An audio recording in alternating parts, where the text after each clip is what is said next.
I really believe in thinking urban planning more as a process during which already production is happening.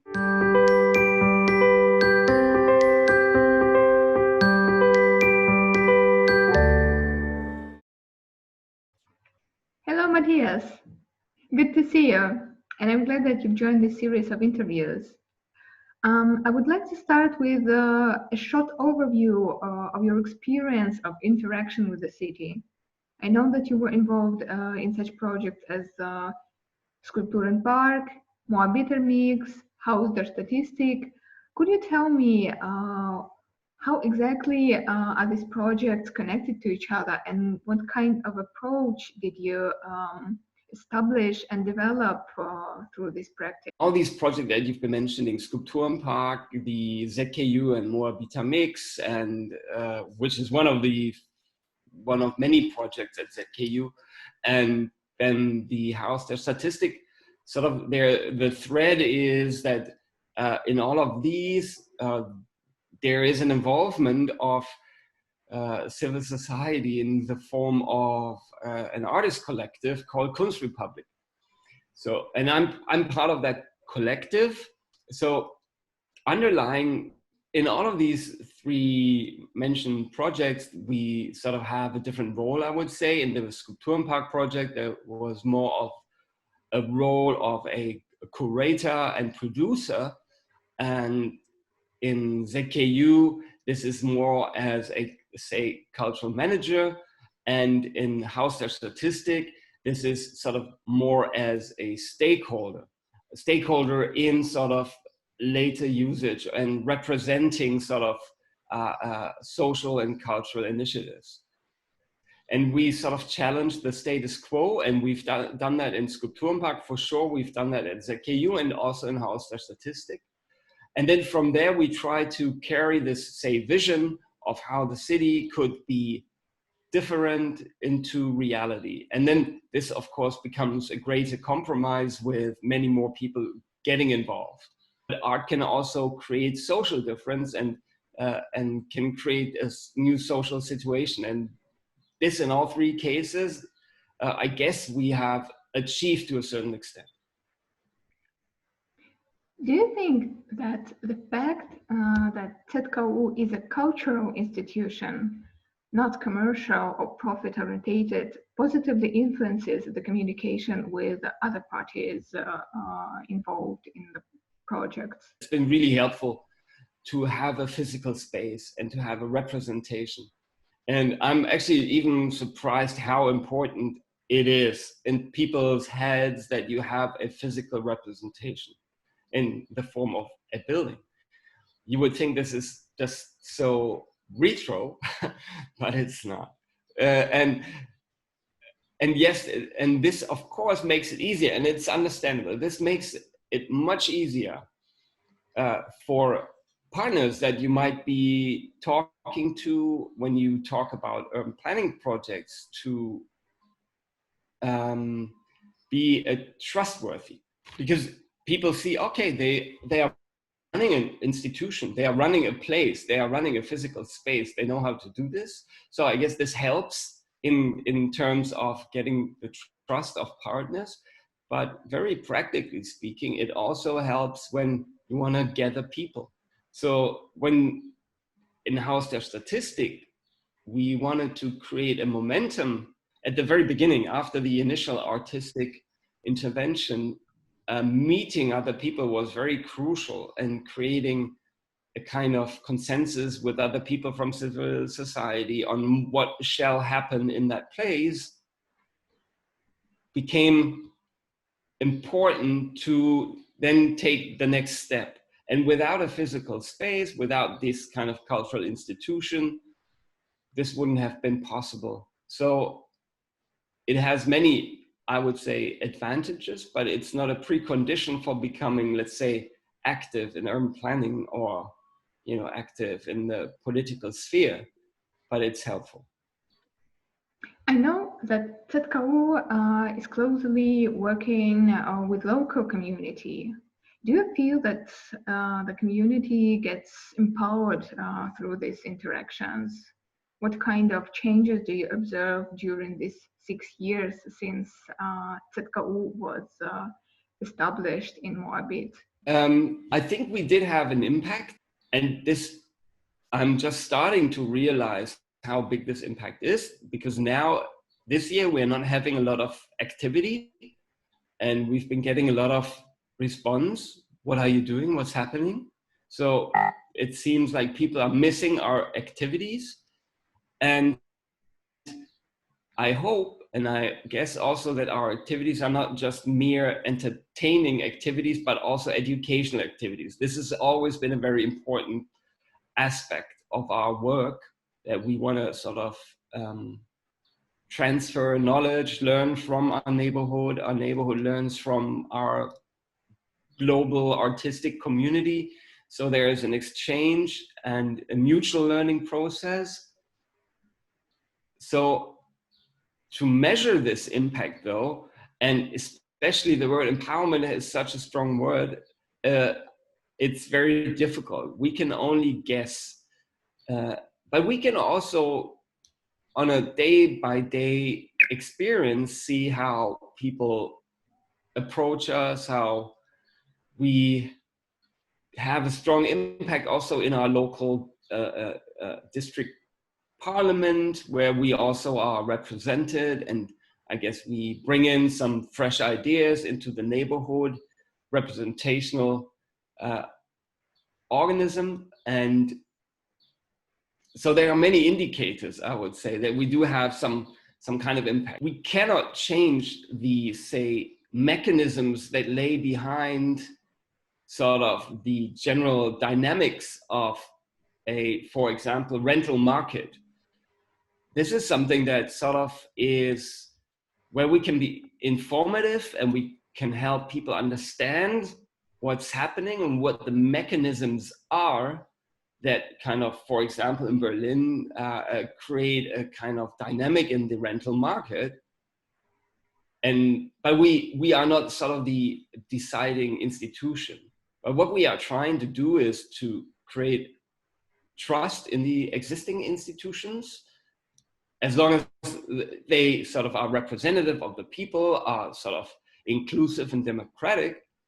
Somehow, if people understand that, then they understand that they do have a power in this, and that they can create also pressure on their political representatives. And then this again will create pressure on the legislation and decision making. And I believe that this is something that we're trying to do, you know, from a very grassroots perspective.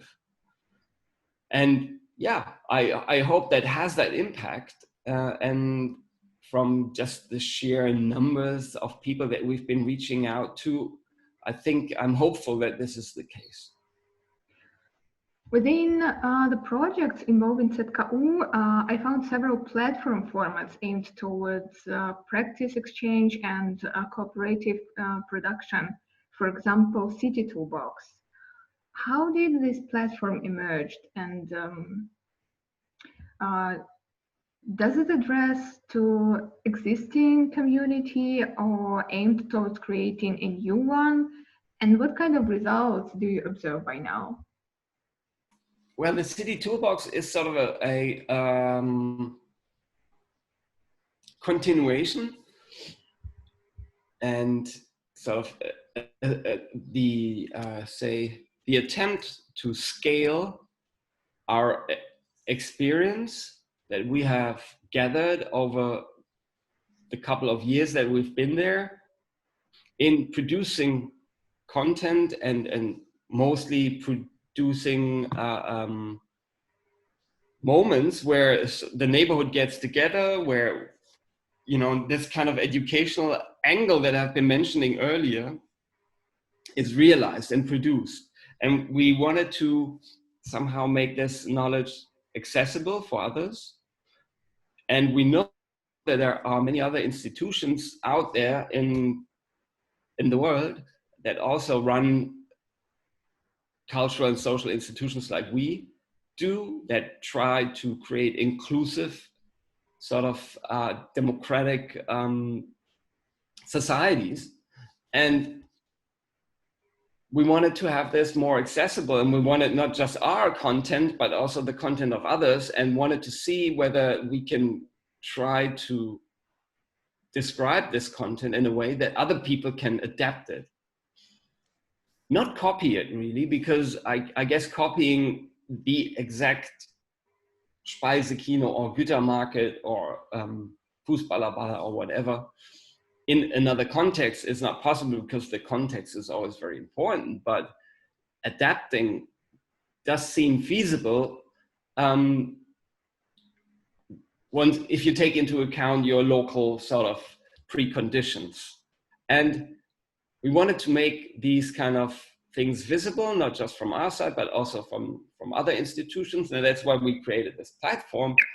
And so in the first 2 years, we've been in exchange with other institutions, and we've been convincing them to upload their material, and we are cooperating with other institutions on developing this platform anyway. And after that, we realized that it's super helpful for people to look at as a source of inspiration. And people have been adapting some of the things that we've been publicly putting online there. But mostly we've seen that people have been asking us or other institutions that posted material out there to consult them in producing this material in the place. And this is what has been happening. And we created a new section, for example, on the City Toolbox page, which is called CTB Labs. And in CTB Labs, this is like what's happening now, that sort of you basically get an email of people asking, would you like to help us in creating something similar with your expertise and knowledge?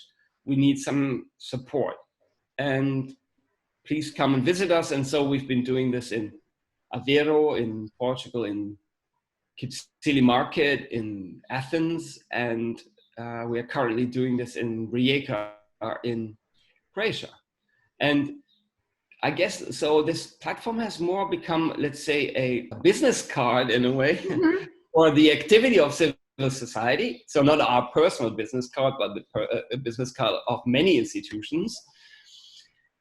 And then people take that business card and then ask you to, collaborate, support of development that we find quite interesting. And I think it's pretty realistic, because the complexity of local situations is so huge that you just cannot copy paste these formats. You need to really adapt them.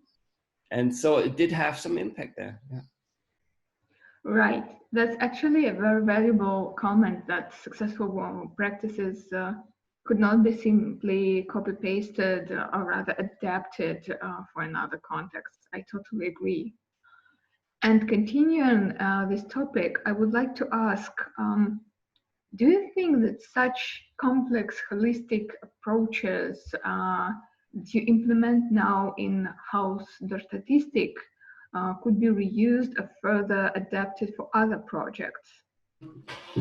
It's an interesting question. Like, if you would want to answer it scientifically, I would say, no, I can't tell you anything now, because we're in the middle of the process. We're in the laboratory still. We're still gathering the data, and we've not been able to look at it from sort of, in retrospect.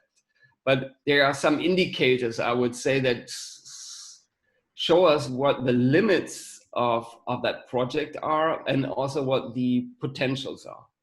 And very clearly, I mean, the overall, let's say, theme of that project is a very strong collaboration of a civic institution representing mostly social and cultural stakeholders, which is the cooperative called Zusammenkunft, and that is sort of one representative stakeholder in this kind of negotiation with the city. And the city itself is also represented by different institutions, by, say, the real estate, a real estate company that is owned 100% by the city, the Senate itself, but also the district itself, Berlin has this kind of differentiation between sort of the Land Berlin, which is somehow, the overall, we call it then the Senate represents the Land Berlin, and the districts have their own parliament, their own administrations. So often they have difficulties working together in the Berlin situation. So we made sure, and actually they made sure themselves, that they all sit together on the table talking about the future of that space.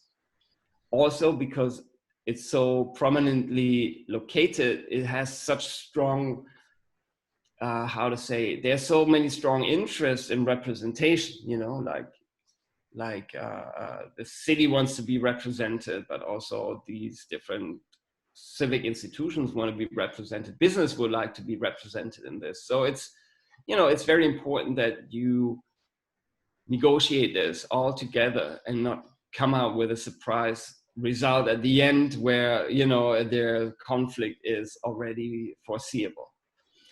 So I guess that's been a very interesting learning, that it's possible to create a round table, not just of, say, the more obvious stakeholders, which would be the city itself and its companies, but also, an institution like Zusammenkunft.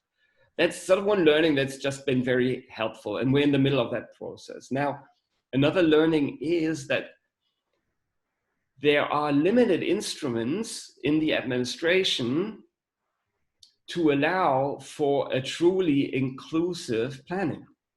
So, of course, there is a so-called Leitlinie for how participation is supposed to be done. You can find that. It's a PDF on the website of the Berlin Senate for city planning. But the actual instruments are not fully built. And we sort of, in the process of our collaboration, really realized that. So in our process, we had to build a lot of these instruments of deep inclusion of neighborhood communities, of users that might later use the space, and so on and so forth. And when I say instruments, these are mostly economic instruments, because it's very difficult to pay civil society for their involvement, because it's assumed this is voluntary. And this, I guess, works pretty well for really small scale projects where people take their spare time and they walk out with cultural and social capital out of a process like that. But in a process like at Haus der Statistik, this is much bigger in scale. It's a 5 to 10 year planning and constructing process. So you cannot expect civil society to work on this voluntarily. So inclusion is always assumed as something voluntary and for pro bono, but it's in this case not possible. And there had not been the instruments. So we basically had to create a mechanism and a way of being able to pay those who are deeply involved in the process and are involved in decision making or created the structure for decision making. So this is something that we sort of are still also in the learning process, but we have already developed some of these instruments. So and to come back to your question whether this could serve as a model project, I guess we'll be talking about this maybe in 3 or 4 years time, and then we'll see how successful it will have been. But there are some learnings, of course, already now, and some conclusions that that are really useful, I guess, not just for civil society, but also for the administrations. And I mean, I've been mentioning the instruments, so the economic instruments, but also the way that civil society organizes. There's been some really strong learnings in how to create structures on the side of civil society that make yourself being heard, because that's not given. There's so many small organizations that are not heard in urban planning, and we had to create tactics that made us visible and that created a strong political pressure on parties to react. And these are learnings already that we have now, because we have achieved that the city is listening to us. So yeah, there are some kind of aspects that we can take to the future, but it's not yet a model. I would like to ask, what kind of instrument have you used in the Haus der Statistik so far? Could you describe how did you organize the process of participation and making civil groups have a voice in this process? There was an initial, let's say, artistic action with hanging up a kind of construction sign on the building. That's maybe really like a kind of way of creating attention. There's some tactics in there that you can draw some, you can really learn from, you know, like how to create a kind of media attention and also to, yeah, create some kind of initial narrative, which I think is a very important thing for civil society groups to have this narrative that they can, you know, relate to, and that brings people together. That's sort of the one thing, that's kind of initial narrative as one instrument, I would call it. Then we had these so-called Netzwerktreffen. I think we're somewhere around 15 or 16 Netzwerktreffen, which are networking meetings, which always had the people up to 150 people, between 50 and 150 people coming to these networking meetings, where we had working groups, and these working groups created results that fed into sort of the negotiations with the city. And so these Netzwerktreffen were really important meetings for basically people who are not usually involved in these processes to enter that negotiation. So that became an instrument, the Netzwerktreffen. And then there were some sort of, let's say, really designed instruments which made sure that, for example, the architects that created the urban planning, that they, in their decision making, and which are design decisions very often, and they sort of, that the ideas of the neighbors and those potential stakeholders and users are heard. So we created sort of feedback loop instruments for these urban planners, and so that they may really make sure that it's a real, say, dialogue, and it's not just like a kind of urban planning kind of thinking thread within a studio, and then you come out with that and you allow people to comment on it. We wanted to avoid that. We wanted to have a real dialogue. And what about financial tools? Is the whole process supported by membership payments, or are there any other instruments available? How did you make this process financially sustainable? Actually, that is not really the case. We created a cooperative, the Zusammenkunft Genossenschaft. And this cooperative has the opportunity to, you can become a member, and then in cooperatives, you always buy shares. So, so initially in the first years, shares were distributed. And so you could sort of buy shares, and this created a minimal pool of capital. It's so small, it's almost not worth mentioning.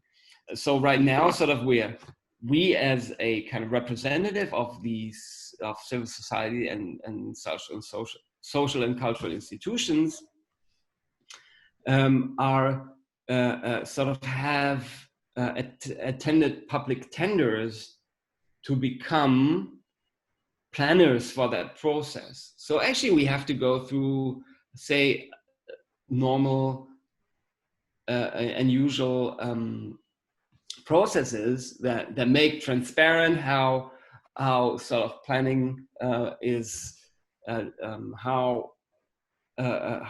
who is commissioned to plan stuff. So so and that then again, like with every planner who gets paid for his urban planning, the cooperative is getting paid for doing that work.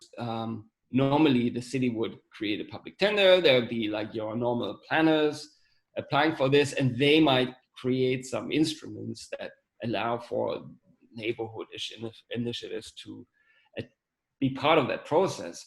But we insisted on, actually, we don't want to, go through, we are the planners, why not, we can also be sort of hired to, and to plan this.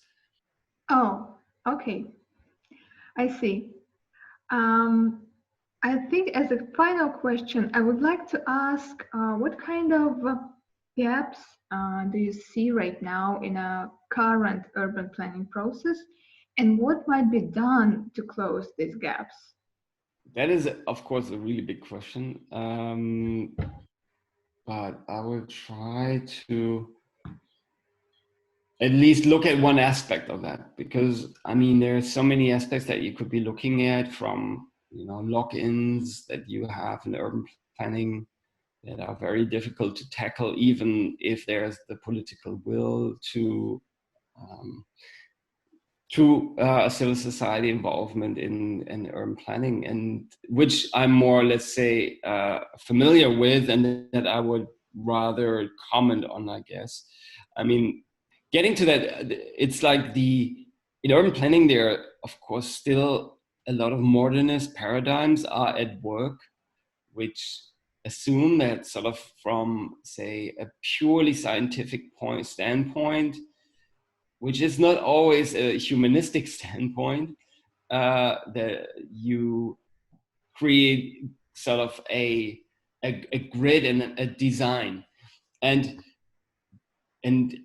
then the process itself in urban planning is in a very rigid, is often considered or practiced in a very rigid manner from a from kind of a planning process that is followed by a production process. And I really believe in thinking urban planning more as a process during which already production is happening, and thinking of urban planning as in stages rather than as in stages of sort of parallel planning and production of space, and then sort of learning from the mistakes and the successes in the production process and taking that back into the planning. So thinking of these things more sort of organically intertwined is something that is still very rarely practiced, the bigger the scale gets, of course. And because this is logistically quite complicated, and I understand that, of course, especially in bigger planning schemes, one might think this is not possible. But to be honest, I think this argument doesn't count anymore these days. You can create pretty sophisticated processes of involvement, inclusion, communication through the digital realm. You can even kind of smart contract these processes. So if there's kind of certain things happening, then other things are happening automatically. So you can actually create much smarter and much more interesting and inclusive planning intertwined with producing processes in urban planning. I think this is actually a real kind of still somehow almost dated, anachronistic approach that, these kind of stages are separated from one another. And I guess at Haus der Statistik, we do prove, and it is very painful because we have to do for the first time in many cases, that you can even create this vast amount of space, 100,000 square meters of working and living space in such a way. And we are not even doing it in a very, let's say, sophisticated way. It's still very rudimentary. We are still learning ourselves, but I strongly believe that this is very important. And why do I think so? And maybe just to conclude on that, I believe that the one thing is not really so as predictable as one might hope for, that is social interaction and social interaction in spaces. And this comes always with surprises, whether spaces are sort of accepted, what kind of businesses go into these spaces and activate them or don't activate them or deactivate them. These things are not so predictable. So you have to have feedback loops that allow you to adapt your planning to sort of how these spaces that you've created beforehand function.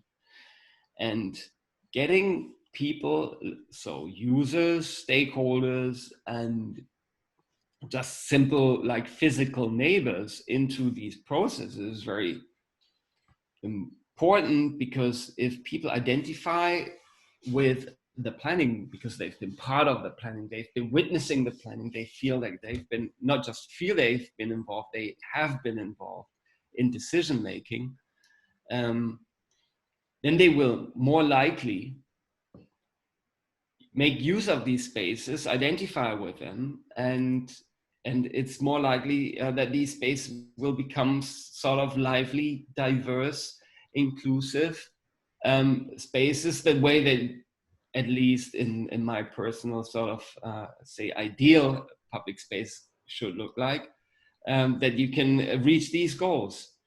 So yeah, that's maybe the sort of, let's say, in urban planning, one of the things that it needs to work on the most. Thank you very much, Matthias. I found this conversation very interesting, and I hope it will encourage further productive public discussion. So again, thanks for your time, and stay in touch. Hope to hear you soon again. Talk to you soon. Stay in touch. Okay? Cheers.